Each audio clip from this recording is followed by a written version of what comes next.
Our movie today begins with a high school student named Rin, who has just woken up and is getting ready to go to school. His childhood friend Kata comes in and finds him talking to himself. It turns out Rin has been in love with a girl named Kajura ever since they were little, but he's always been too afraid to confess his feelings, worried that doing so might change the way she treats him. Kata is surprised and says, "How can you love her when you're always so harsh with her? Because of you, she's become anxious and lost all confidence in herself." That's when we start to see that Rin's love is a possessive one. He wants Kajura to appear unattractive in everyone else's eyes, so that she'll belong only to him. Meanwhile, Kajura meets their fourth friend, Sasha, and soon Keita joins them, telling them Rin is ready and on his way. When Rin arrives, the first thing he does is throw his school bag at Kajura so she can carry it for him. Sasha intervenes, telling him, "Stop treating her like your pack animal." But the strange thing is, Kajura defends him, saying Rin is just trying to help a worthless person like her. Remember that line. It's the key to everything that follows. Later, the four friends reach school, and it's obvious Rin is the most popular one because of his good looks. All the girls adore him, even though Keita and Sasha are attractive too. Kajura reacts differently. If anyone even mentions her, she panics and apologizes over and over for drawing attention. Sasha tries to comfort her, but Kajura insists she's not worthy of their friendship. She only calms down when Rin coldly tells her, "Don't worry, you're nothing. No one cares about you anyway." Strangely enough, that makes her feel relieved, and she thanks him as they walk into class. They soon learn they have a lab test coming up next week, and every student has to pick a partner.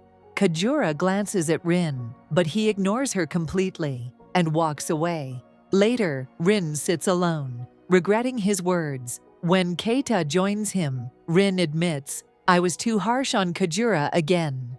Keita tells him to stop hiding his feelings and just tell her the truth instead of hurting her all the time. But Rin believes that if he confesses, Kajura will end up hating him. Meanwhile, Sasha is sitting with Kajura, who looks downcast. When Sasha asks what's wrong, Kajura says innocently, "I just want to change and become better for Rin." When Sasha criticizes Rin, Kajura immediately defends him, saying he notices her and wants her to improve. We also learn that Kajura's father once told her, "People who treat you kindly are bad people." Rin, being the only one who treats her harshly, became the one she trusted most. Rin, on the other hand, confides in Keita that he's loved Kajura since childhood. Ever since she moved into his building, he overheard her father say that kind people are bad, so Rin decided to treat her coldly so she would stay close to him forever. That night, Kajura stands in front of her mirror, trying to smile and change her appearance. Rin happens to pass by, sees her, and awkwardly tells her to smile so he can judge it. She forces a nervous grin, and he teases, "That's a horror movie smile." In his imagination, he confesses his feelings, but in reality, he insults her again and walks away. The next day, a boy gathers courage to ask Kajura to be his lab partner. She panics, clutches her hair, and can barely speak, finally blurting out that she already has a partner. When she turns around, Rin is there, having seen everything. She explains what happened, but he ignores her as usual. She still follows him, asking him to be her partner, but he tells her she's useless and can't do anything without him. Even when she apologizes, he mocks her again and walks off, though secretly, his heart is racing with happiness. On the day of the test, Rin has a fever but refuses to skip class. All the girls in the lab swoon over him, and Kajura feels embarrassed, repeatedly apologizing that she's not worthy of him. Rin hands her the exam paper, whispering, "If you make a mistake, I'll never forgive you." Nervous, Kajura almost spills a chemical, but Rin quickly grabs her hand, burning his own in the process to protect her. That night, Kajura tends to his hand, discovering he'd also been hiding a fever. Since his parents are always away for work, she decides to cook for him. When he tastes her food, he says, "This is the worst thing I've ever eaten," but still finishes every bite. She refuses to leave until his temperature goes down. Rin recalls how, as children, she used to hide under his bed whenever he was sick, refusing to leave his side. When he warns her his fever might be contagious, she softly says, "If it's your fever, I don't mind." He nearly blurts out his love, but restrains himself again. Soon, a new rival appears, a boy named Ito, who moves into the house next to Kajura's temporary home while her family's place is under renovation. Rin immediately runs to her new house, where he finds Ito helping her. Kajura introduces Rin as her childhood friend. When Rin tries to help with the last box, Ito refuses, saying sarcastically, "You showed up after the work's done." Rin, irritated, insults Kajura and leaves. Ito, thinking Rin insulted him, is confused until Kajura apologizes and admits Rin was angry at her. Ito realizes she's kind but has no self-confidence. The next day, Kajura tries to explain, but Rin responds harshly again. He regrets it, but calls her anyway, pretending it was a mistake, just to hear her voice. Later, Kajura's mother introduces Ito as her new tutor, since he's a top math student. Ito is intrigued by this timid girl who's always scared. She admits Rin thinks she's worthless, and she only wants to get better for him. Ito gently tells her she shouldn't depend on anyone's approval. As he leaves, Rin sees them together and storms off, angry and jealous. The next day, Rin completely ignores Kajura, even when she asks to eat lunch together. She blames herself, thinking she upset him again. When Rin later runs into Ito, he finds him walking Kajura home. Ito tells Rin bluntly, "You've crushed her confidence. I'll help her rebuild it." Rin gets angry, but Ito calmly says, "Let her choose who she loves." Rin almost hits him, but stops when Kajura and their friends arrive. Later, Ito takes Kajura for a walk, encouraging her to stop seeing herself as less than others and to start doing what she wants. Meanwhile, Rin starts working out to cope with his jealousy and decides to join Kajura's study sessions. During one of them, Rin criticizes Kajura's answers, but Ito stops him, saying she should solve the problems herself. Then Ito's little sister, Mika, an energetic middle schooler, bursts in, excited to meet Rin and Keita. She ignores Sasha completely. After Ito sends her out, Kajura finishes the problem correctly, but still apologizes. Ito smiles and says, "Now I understand why Rin is so crazy about you." Rin brushes it off, but Ito teases him. "Since you're just her childhood friend, maybe I'll be something more." After class, Sasha warns Ito not to toy with Kajura. He flirts back, but she firmly tells him not to mess with their group. That night, Kajura sits sadly in her room thinking about Rin. And Rin, too, is lost in thought. Rin is still upset with Kajura, ignoring her completely. Sasha and Keita try to cheer him up to no avail, until two girls approach him, one asking to speak to him privately. Rin agrees and tells her to meet him behind the school, then calls Kajura and tells her the same thing so she'll see him with another girl. He tells his friends, "From today, Kajura is mine."